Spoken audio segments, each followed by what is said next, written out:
works out. So we're rolling now. This is Dan McDonald. I'm the Life Regenerator. Be careful. I'm making some great butternut squash spaghetti here for some friends. We're going to have a butternut squash spaghetti party. Right? Right. So I wanted to just share this, make a video. It's been a while. You know me, I just eat watermelons, and how many watermelon videos do I need to put up?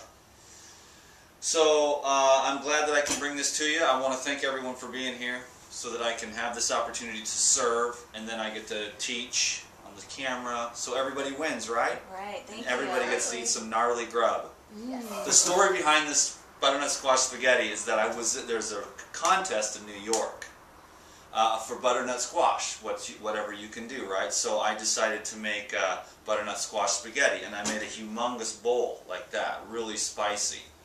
Of course, I got like 3rd place next to this cooked pie with wheat and butternut squash and sugar. So, you know, but I was the only raw dish there. But the restaurant owner came to me at the end of the things that, dude, you should have won. And then he consulted with me, and then we put like half his menu became raw after that. So you never know why you show up for what and where and why and how. And then I could go there and eat his raw food because his restaurant was down the street, so that was cool. And it was the only raw food restaurant in Brooklyn. So that's the story behind that. Anyways, I'm going to get started, and hopefully we pull this off well. This is butternut squash. Okay, so you got to cut the tops and the bottoms off. You guys are all learning here too, right? Yeah. Okay, cool. And then you got to find the place. You want it to be solid on both ends. If you go any deeper in here, you get to where the hole is, and then it doesn't work on the spiralizer. And you can make pudding out of this, or you can steam it. We might do one or the other tonight. Not everyone here, I don't think, is a hardcore raw foodist. But they're going to be by the time I'm done with them. So you do this, and then you peel it. And I can do that right here real quick. So y'all just have to bear with me while I do that. And I can try to fill in the space with what? What do you guys want to know about? Any questions so far? Well, wouldn't steaming it be a form of cooking it? So Yeah. It wouldn't be raw? No, Right. but it would still be hella good though. Because it's just, I mean, steamed butternut squash spaghetti. One of the things you can do though too is in the winter when you're freezing your butt off, is you can take butternut squash and you can chop it into chunks, and then you just take whole cloves of garlic and you throw that into a pot and you just boil it for like a minute, and you got butternut squash and big old chunks of garlic, and it really warms you up when it's like 20 degrees outside or whatever. Does it make soup, or is it just... It's soup. I mean, you can take the boiling water, pour it over the garlic and the butternut squash, and it's still kind of raw-ish, crunchier, but if you boil it for like a minute, it's cooked for sure. And then you can sprinkle some fresh dill at the end, and you've got a very healthy soup, you know what I mean? Now me, I'm pretty hardcore on the raw food, so, you know, I would refrain from that, but I always like to give a lot of good ideas. Here is the peeled butternut squash spaghetti, or butternut squash. So hopefully this thing works out here. We're taking a gamble on the old spiralizer here. Make sure this, come on baby. We tried this before and it didn't go so well.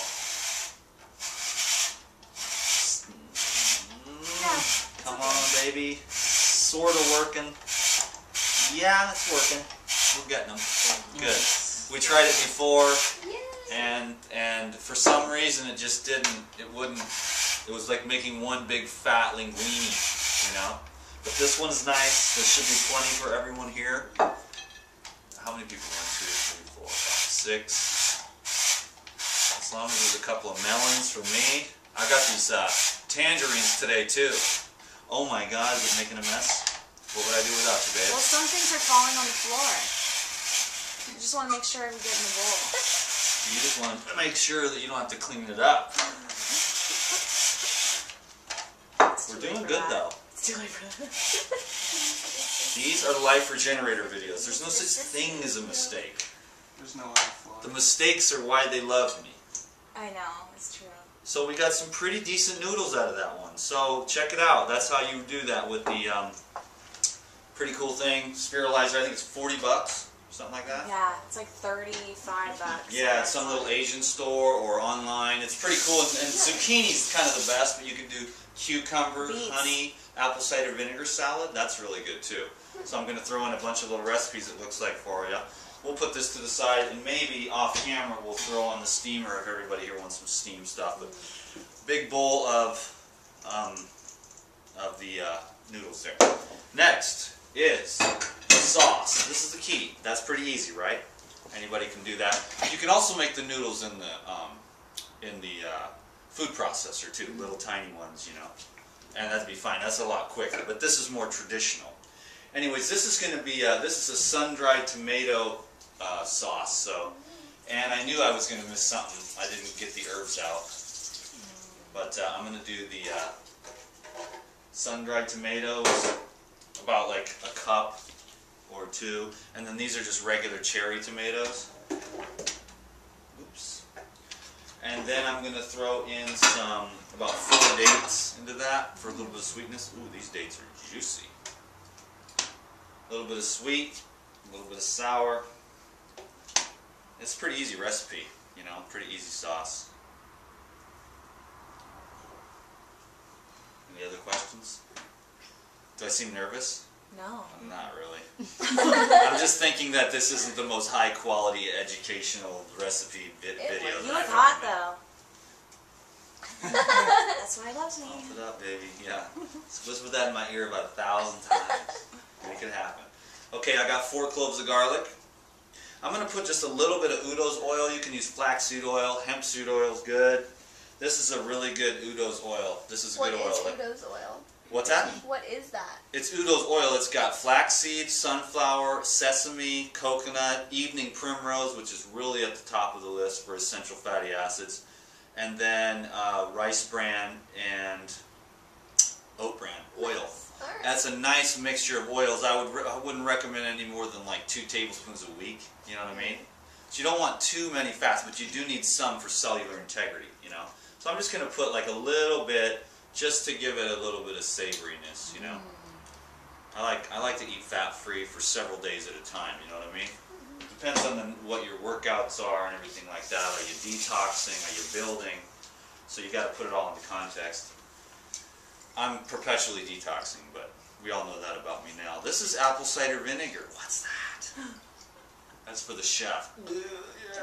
No, just a little bit to give it a tangy twist. Apple cider vinegar. A couple tablespoons of that. Good stuff. And then some sea salt. Probably about 2 teaspoons of that. And then I'm going to wheel it up. Now the unfortunate thing that I did was dump out the soap water. That was bad. I dumped it out into the sink. I should have saved that to get this to the consistency I wanted. Now I got to go over to the water jug and use water. Or I could take some of your beer, Charlie.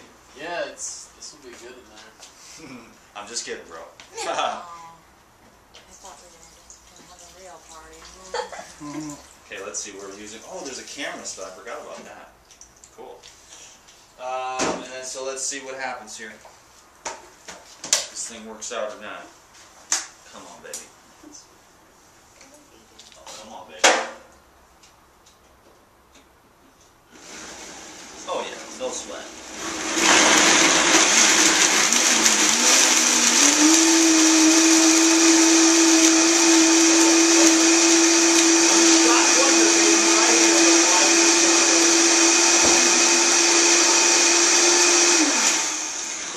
Coolness. That was, man, I'm telling you. When I made the DVDs, it was a miracle. 4 DVDs straight.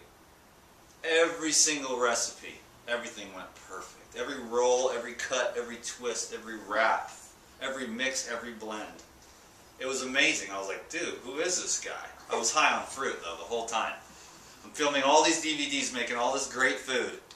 Never ate 1 bite of it. Now, that's a problem for some people, but they don't realize that.